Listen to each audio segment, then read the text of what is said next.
Start by turning the robot upside down. Use a screwdriver to remove the edge sweeping brush. Loosen the 5 screws that secure the bottom cover.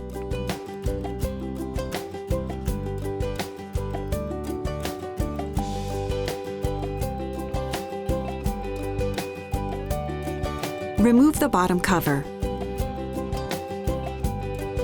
Loosen the 2 screws that retain the wheel module.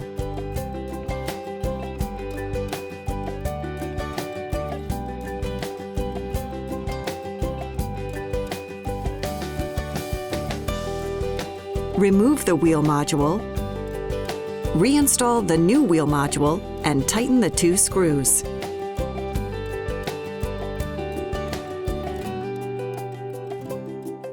Replace the bottom cover and tighten the 5 screws. Make sure the bottom cover is flush with all sensors.